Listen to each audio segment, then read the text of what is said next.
Well, I dove a little bit deeper and I don't love what I found. Hello, welcome back to Classics with a Quirk, where I talk about contemporary and luxury designer items and brands with a touch of silliness. If this is the kind of content that you find interesting, please do like this video and subscribe for more of it. Thank you. I just want to say, first of all, thank you to everybody who watched my previous video about diving a little bit deeper into Chanel leathers, especially modern day Chanel leathers. If you don't know what I'm talking about, I will link that video above and below for you, but I'm pretty sure if you're watching this video, you might have already seen that one. In any case, I will link it in the event that you want to rewatch or haven't watched it already. But I got an overwhelming amount of comments and views on this video talking about your own experiences, thanking me for my observations, and I really appreciate that. I am so happy that my information or my ability to share what information I know has been informing you, because ultimately that's the point of my Let's Talk Leather videos, is giving you more information about the inner workings in the creation of these luxury goods that we know and love. I think that in general it's important to be an informed consumer, and the thing is, if after you watch my video you still love Chanel, that's absolutely fine. If you still want to purchase a Chanel item, please do, power to you. Don't, be dissuaded by what I've said. I just want you to be aware of what you may or may not be buying. If this has turned you off of Chanel, that's also fair and valid. I have my own thoughts about where I might be going in terms of modern day new Chanel, but that's not the point of this video. I just wanted to give a little quick, thank you to everybody who has watched. I'm going to try to do my best to answer comments, but I'm also going to be doing a Q&A video later. So in the event that you want to ask me a direct question about luxury leather, leather in general, Chanel leather in general, other leathers, please do leave a comment down below with this emoji also in the comments, so I'm going to be able to find it. And then I will make a follow-up video to these last two where I just answer all your questions. I hope that would be a little bit helpful. In any case, aside from that, I just wanted to give, a quick disclaimer again that if you love these pieces, that's what matters. As long as you know what's going into it, I just want you to understand the quality of what you are purchasing, or the supposed quality of what you're purchasing. Again, I don't own some of the pieces that we're going to be talking about today. I just can tell you what I've observed from pictures that I've seen. If people somehow want to help me acquire like a Chanel 22 so I can literally destroy it, that would be amazing, and I would not say no. We would put it under a microscope, dissect it, most likely set parts of it on fire. I think that would be a great video, but I personally don't have, like the $5,500, $6,000 to sort of literally destroy a Chanel bag. But aside from that, I do have pictures that I'm going to be talking about today, as well as my own examples of leathers that I do possess that I'm going to be in some way deconstructing for you. And I hope that again will be helpful and that you'll enjoy and use this information to make more informed decisions. So yes, if you still love Chanel and want to buy Chanel, please do. If you own Chanel pieces, please enjoy them. I don't want to be saying don't enjoy these items because of how they might or may not be made. And I can't speak for everything Chanel has made. I can't speak for all of their pieces. I can't speak for all of their colors. All these videos are just to give you some more information based on what I have learned and researched over my time interested in luxury leathers. I know that's a bit of a long and rambly introduction. I hope that what I'm trying to say gets across. I don't want to be like pointing fingers at anybody and saying this is definitely what's happening, because again, I don't know. I haven't put these items under microscopes. I haven't put these items under lab tests. I haven't touched them at least. So I don't know for sure. I don't know for sure. I'm just showing you factual observations that I have made in comparison to things that I myself do own, or in comparison to other examples that I'm going to show you here today. That was very long-winded. I'm sorry. I hope that you're still here, because we're going to get into the meat of the video now. First of all, in my previous video, and I'm going to be referencing that a lot, so I do recommend if you haven't watched it to go and watch it. Something that I really wanted to mention, and something that I failed to talk about in my previous video, is that Chanel bags are not 100% leather. And that includes the classic flaps that are leather lined, the cocoa handles that are leather lined. Let me explain. In the construction of most structured sewn items, such as coats, jackets, bags, shoes, there is a difference between something that is fully leather, like leather all the way down, and something that has interfacing in it to help with its structure. For instance, when we're talking about fully leather bags, and I'm going to use this Coach bag as an example. This is a vintage Coach bag from the late 70s, early 80s. It was made in New York City. It's got that on the creed, which I think is really cool. If you open it, you can see that the leather is one piece. This flap is one piece of leather, and it's got this edging to basically cover the rough edges as opposed to glazing it, but it's one thick piece of leather, and it is unlined. As you can see here, it's unlined, and it's just got the suede underside. It's just leather. This is just leather, and as a result, it doesn't have a whole lot of structure. It is pretty stiff because of the leather pieces in here, but when I first got it, it was very deflated. When I rehabbed it, I put the structure back in essentially, and I do keep it stuffed in order for it to not continue to deflate.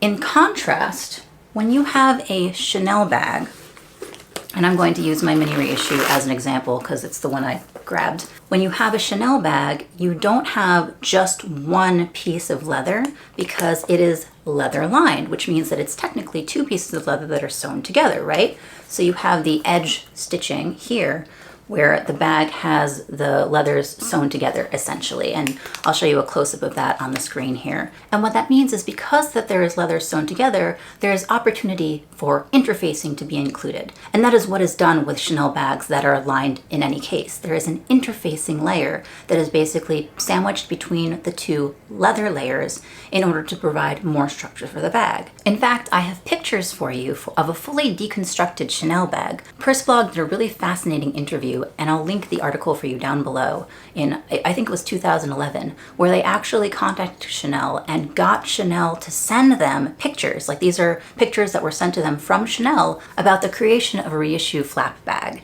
And it's really, really interesting, and it does show you sort of the inner workings of how the bag is created and assembled. And in the pictures, you can see that there is a white lining or a white interfacing panel that is in between the two layers of leather on the bag. This is, as I said, to provide structure for the bag so it doesn't collapse and so it retains that wonderful, like stiff structural appearance that people love in especially the classic flaps. Because of this, when Chanel bags get significant wear, especially on the corners, because that's usually where it's most noticeable first, when the leather fully wears away, you'll see exposed white piping on the edges where the leather used to be. That is just the interfacing essentially poking through because the leather has been completely removed from that spot. That is not necessarily a show of poor quality leather or a poorly made bag. It's just that when a bag experiences a lot of wear, you will have this white interfacing, this white fabric poking through. This is different from my reissue bag where there is white poking through directly related to the leather itself. And I'm going to get to that in a minute, but that's a little bit different. So the interfacing, the white parts that essentially make up the skeleton of a Chanel classic flap or any Chanel bag really, for the most part. There are some bags that probably aren't lined with interfacing. I don't know for sure about all of them, but for the structured Chanel bags, when you have that color, like that white cloth showing through, that's just the interfacing. It doesn't have anything to do with the quality of the leather necessarily or the painting or dyeing process of the leather. It's just the inner skeleton of the Chanel bag showing through. So now that we've covered interfacing and what it is and what that white part of the bag means, I wanted to then go into the leather itself, particularly the dyeing process and then the painting process, and those are two different things. Now, as I mentioned in my previous video, there are two main ways a Chanel bag gets color. One is dyeing and one is painting. When it comes to dyeing, as I mentioned in my previous video, there are several different ways that you can dye leather. First is aniline dyeing, which is a process that uses a semi-translucent, semi-transparent liquid dye that fully permeates the leather and then dyes it normally a darker color. Aniline dyeing, because it is semi-transparent, can only dye leather's darker colors. So it's normally used for blacks, browns, dark reds, dark blues, dark greens. Because of the way aniline dyeing works, you really can't get light colored bags from aniline dyeing. So my pink reissue was most likely not aniline dyed. Now, regardless of the process used to dye leather a different color, one of the ways that you can tell whether or not it was a quality job, like it was done well, the process took the amount of time that it was supposed to using quality dyes, is how pigmented the leather ends up being. Essentially, there are three ways that leather can end up after the dyeing process.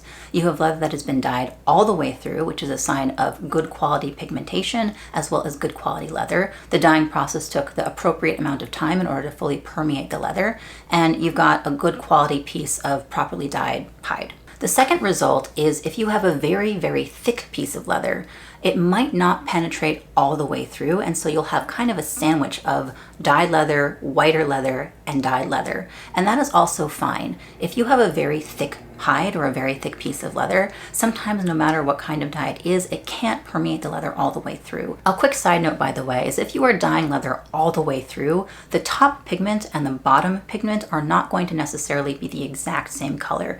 The bottom part of the leather is going to generally be a lighter color. As demonstrated on my vintage coach here, you've got this like really dark plummy color, this very dark burgundy, and then underneath you've got a little bit of a lighter suede. And you can see that here, it's darker versus lighter. That's just because the way that the dye works and with the thickness of the leather, it can't permeate all the way through with the same amount of pigment. So dyeing the leather correctly results in a fully realized pigment all the way through the leather, or it results in most of the leather dyed all the way through.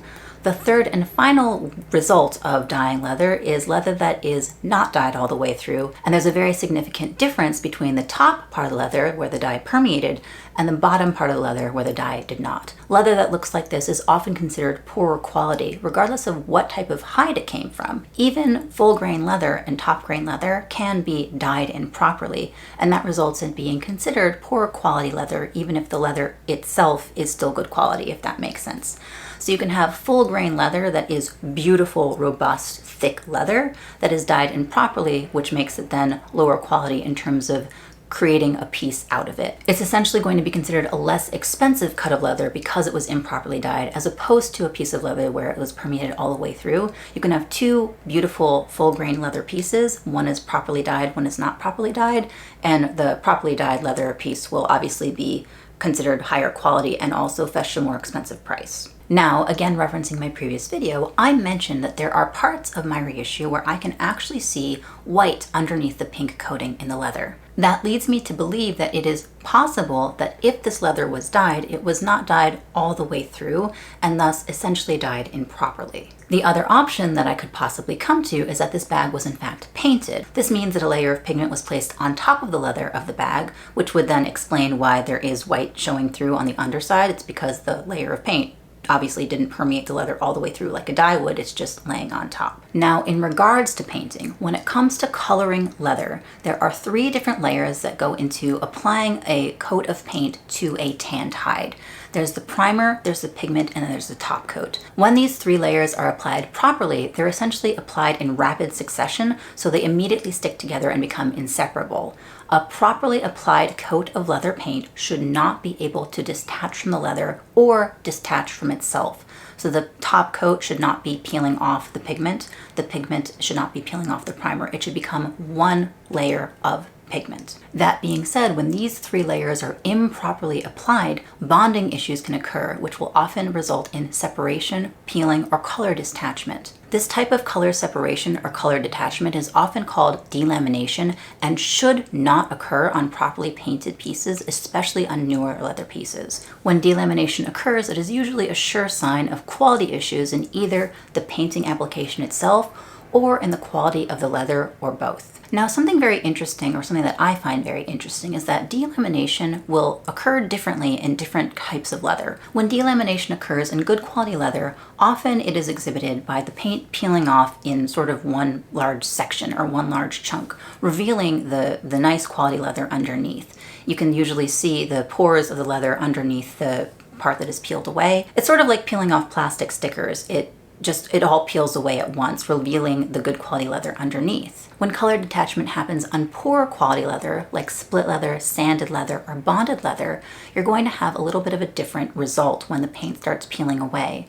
This is because paint is usually laid down on poor quality leather to disguise the fact that it's not good quality. So when the finish starts peeling away, it will often reveal the cracks and inconsistencies in the poorer quality leather. In the case of bonded leather, it will often reveal the loose fibers that are pressed together in order for the bonded leather to exist. So if you have a piece of painted leather that was also poor quality leather, it's going to look different than if you have a piece of good quality leather that was painted. Now, I have what I hope are some very interesting examples to share with you today. And of course, I am making good use of my jeweler's leap to show you these examples under 10 times magnification so you can best see the details as I describe them. First of all, I want to show you under magnification an example of Chanel leather that has been dyed all the way through. This is my vintage Chanel flat bag in lambskin that was dyed all the way through. It's beautiful full grain lambskin, and this is what it looks like under magnification. You can see that the color has thoroughly penetrated the leather, and you can see the pores in the leather itself, showing that this was in fact dyed and was not slapped with a coat of paint.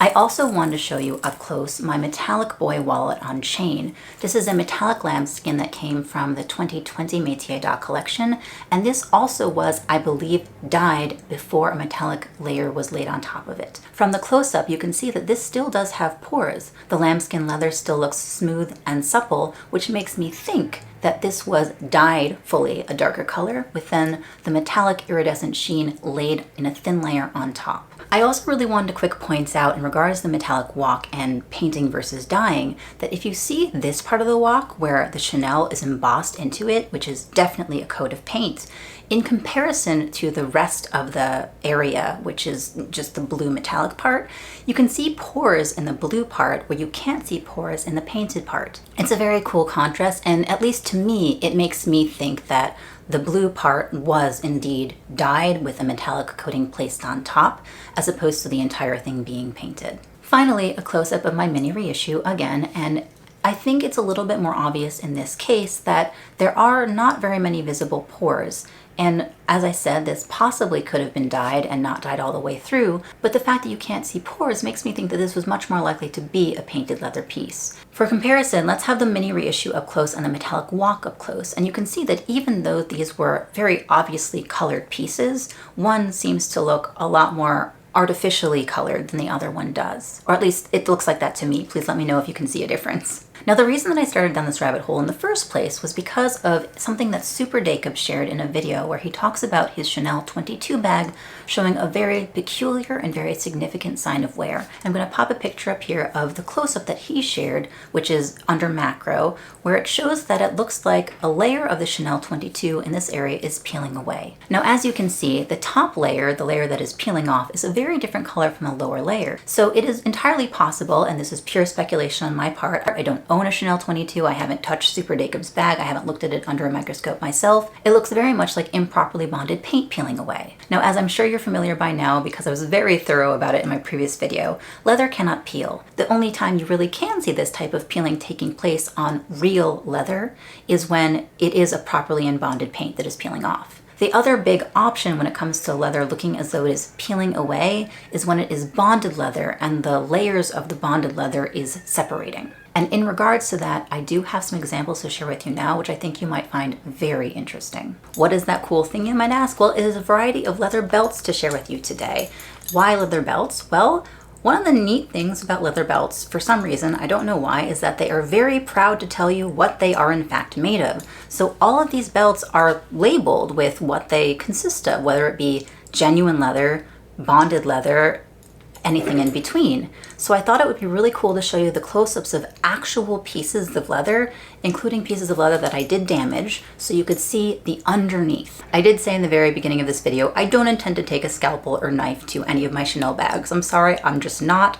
But a leather belt, I absolutely can. I'm going to show you something again that I found really interesting, especially if we compare the damage to these belts to the damage that Super Jacob's bag experienced, the Chanel 22 bag. The first belt I'm going to be sharing with you today is this genuine leather belt from Ralph Lauren, and it does have genuine leather stamped onto it, and the belt is not going to lie to me, it's going to tell me what it is. So this is a full genuine leather belt. As you can see from the pictures, this belt is a fairly uniform color, a dark brown, but it does exhibit pores on the surface. This leads me to believe that this belt was dyed, not painted. When the leather is damaged, as you can see, nothing is peeling away. You can see the fibers that make up the animal hide, and you can see a lighter color, which makes me think that the leather was dyed all the way through, but that it didn't fully permeate, as is usually what happens, as I mentioned before, with thicker leather pieces. And so this leads me to believe that this genuine leather belt was dyed properly, and it is a nice, full, thick piece of leather that will probably last you a very long time. So that's genuine leather, and let's compare the genuine leather damage to Super Jacob's damage. They don't look similar at all. You see again the fibers of the animal hide, the actual making of the skin being damaged, versus the Chanel 22, which has the paint peeling away, revealing this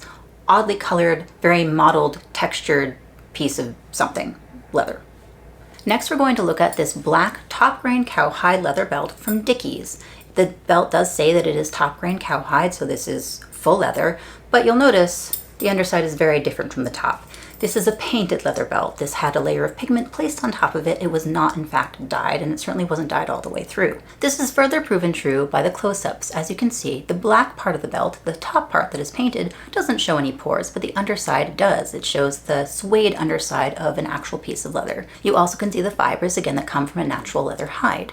Further, you can see that this was probably painted fairly well. The paint is, yes, wearing away in some spots, but it is not peeling. It is just wearing as something like a belt, which experiences a lot of friction, might do. If we compare the wear on the painted leather belt to the Chanel 22, they also still don't look very similar.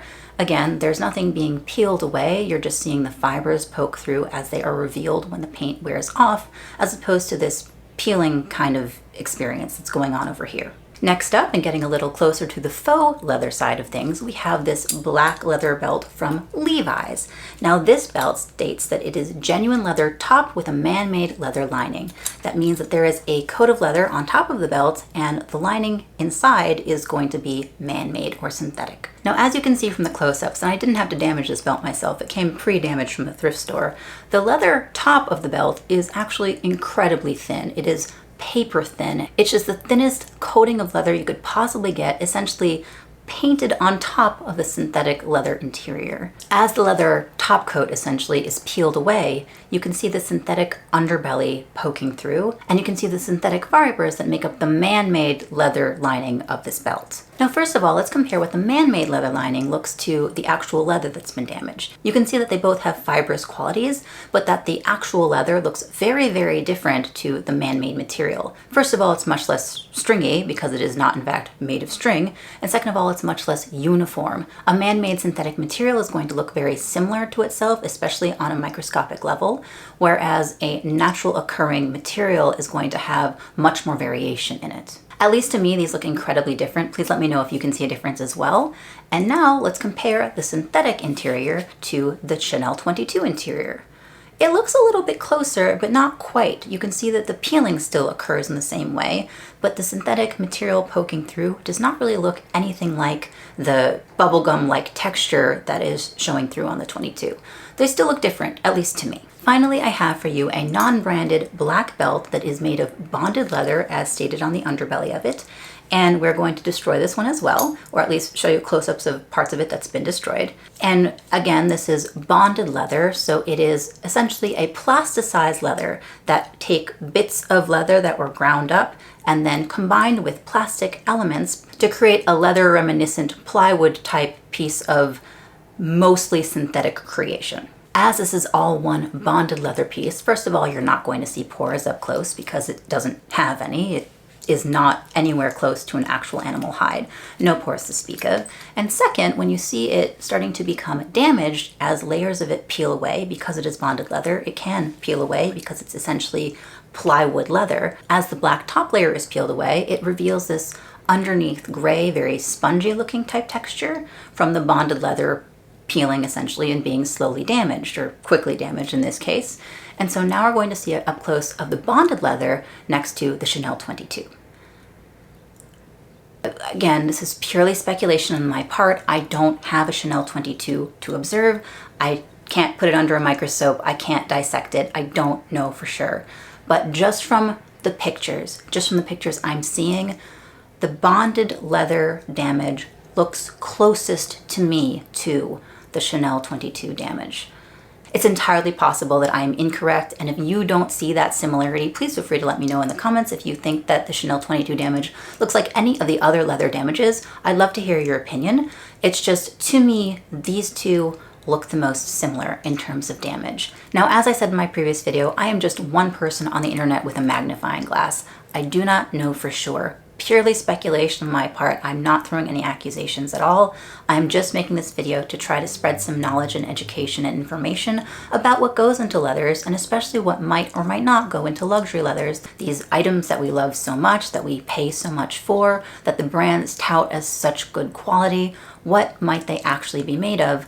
I don't know. I'm still learning. I am going to continue to learn, but I have studied this for quite a few years now.